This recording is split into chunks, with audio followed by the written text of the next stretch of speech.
When you do your research and don't follow he say, she say, and what everybody wants you to do, you can have a moment like this and bring back to light all the things that you pointed out and why these people feel like that they've gotten away with throwing Robert Kelly under the bus. But at the end of the day, I've shown you all these things we're now going to replay.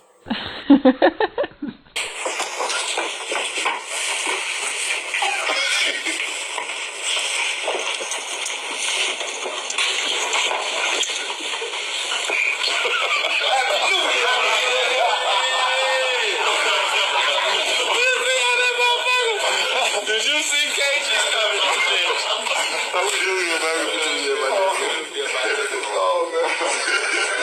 Happy New Year, bro.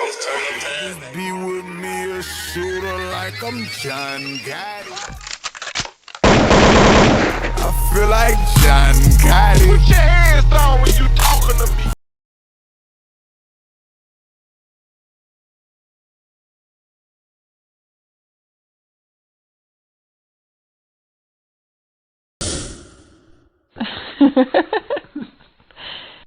Now, since we obviously didn't see any racketeering being displayed during this trial, let's open that door today, because as I have pointed out to you all this time, all these people with these stories have valid motivation prompting them to go along with these narratives, and it's always surrounding money, fraud, and things like that. Yet we witness all these agitators come out and intentionally keep your focus off of the facts, because had you looked at the facts before you stated all these negative opinions, you would see like I do, and that is, I never saw a history of abuse with Robert Kelly. I saw a history of extortion and individuals latching on to stories that have been publicly published in order to sell their narratives, sell their books, sell whatever it is they're trying to push, even though all these years they've had no problem aligning themselves with Robert Kelly, just like all these celebrities that were around him that saw nothing, sitting back quiet, knowing exactly what's going on. I'd like to thank everyone supporting the channel, and just to invite you to go and check out my site if you haven't already, pdpastries.com. We all have a dream, and as you can see, I intend to use my pastries to fund my own company. Cookie, I'm a cookie monster. Break your back, crack it open like a lobster.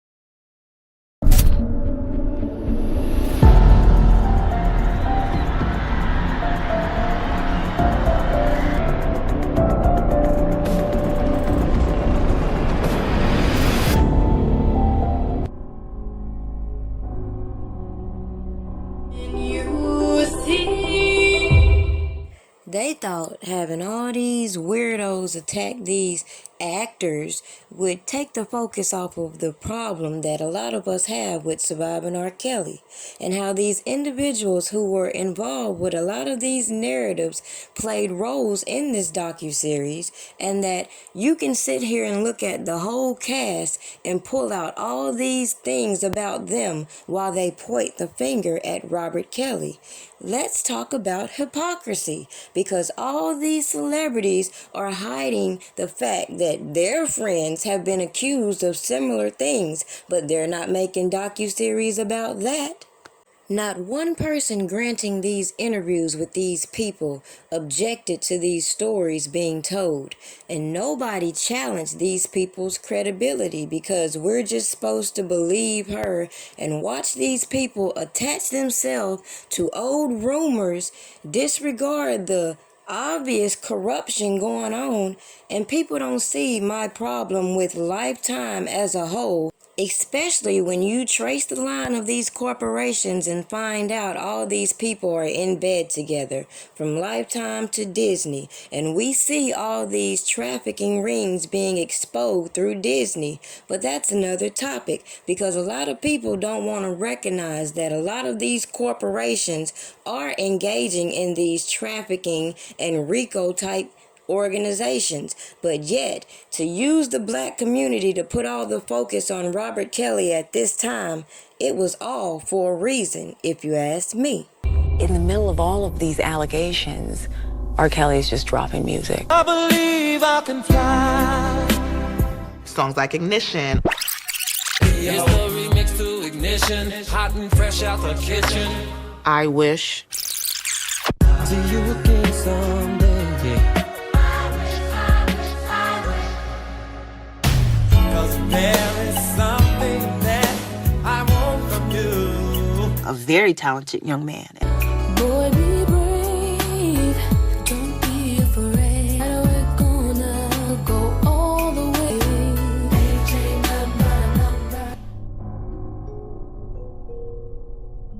Believe I can fly.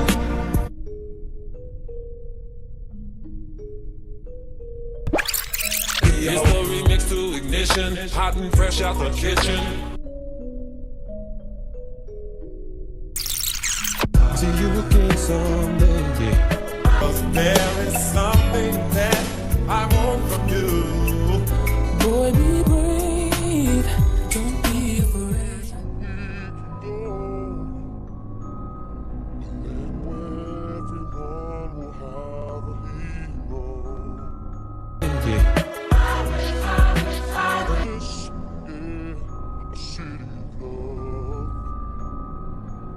Be brave, don't be afraid. We're gonna.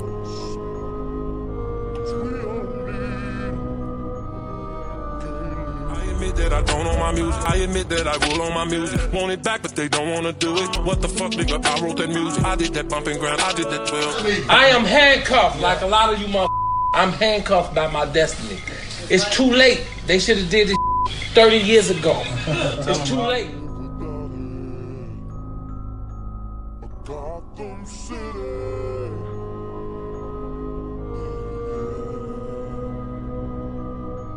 A city of justice, yeah. A city of love, a city of peace, every one of us.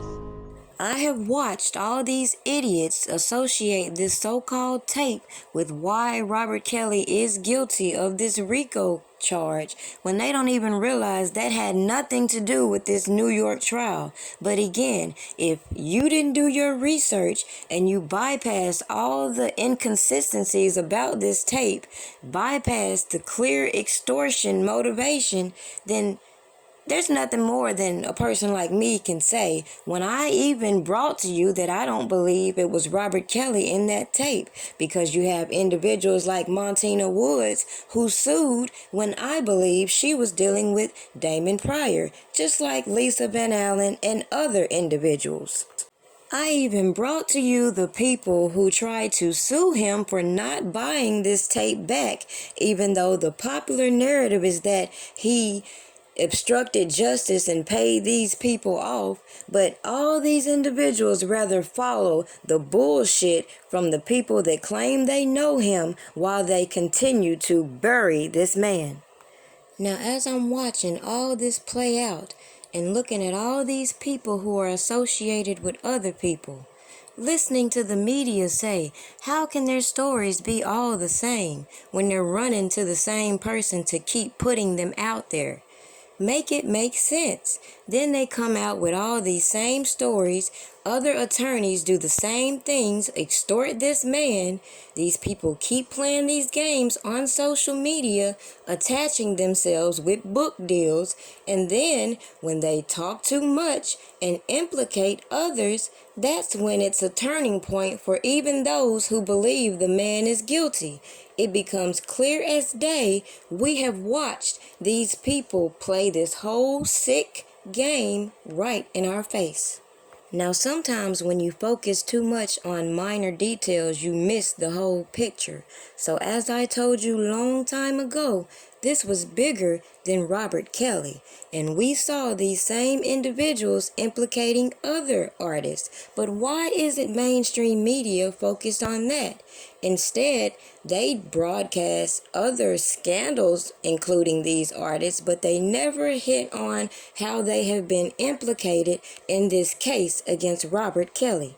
She allegedly met R. Kelly at 13 years old, okay? So this was back, I believe, in 2001, as she stated. During the summer, she said that R. Kelly and Jay-Z were both working on the Best of Both Worlds album that actually dropped in 2002 of March. And I just want to let you know that her story seems to be similar to how other girls have met R. Kelly when they were allegedly underage. She claims that she was at a concert at 13 years old, at an R. Kelly concert. Back then, he talking about God knows what under the sun. She says that they met eyes, and after the concert, they exchanged numbers at an after party. And I still don't understand how she was able to get to an after party at 13 years old, okay? I have questions, and that's why I'm blasting her ass now. Hopefully, she'll come out and tell another blogger the truth, since she's been giving these long therapeutic sessions with a lot of bloggers. She also claims that at this after party that was after the concert that they did exchange numbers. R. Kelly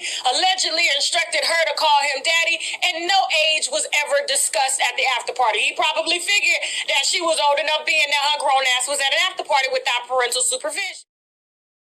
Now, after they allegedly exchanged numbers, she claims that they actually met at a studio with no parent in sight. And she actually claims in her statement that during this alleged pedophilia-ass relationship that her mother once met R. Kelly later into the relationship. And R. Kelly was actually, I believe, 2 years younger than her mom. And her mom really didn't give a damn about who she was sleeping with, whether it was R. Kelly or anybody else for that matter, okay? She claims that she doesn't have a mother-daughter relationship with her mom right now, based on her mom not objecting to her relationship with R. Kelly.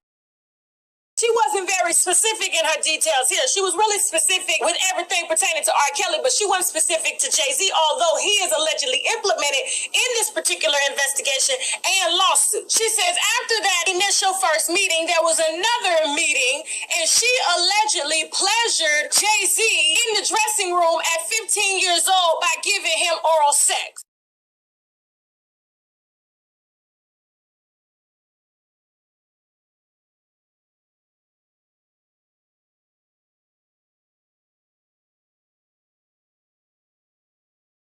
Well, I don't know either. But she called Tamara after I told her.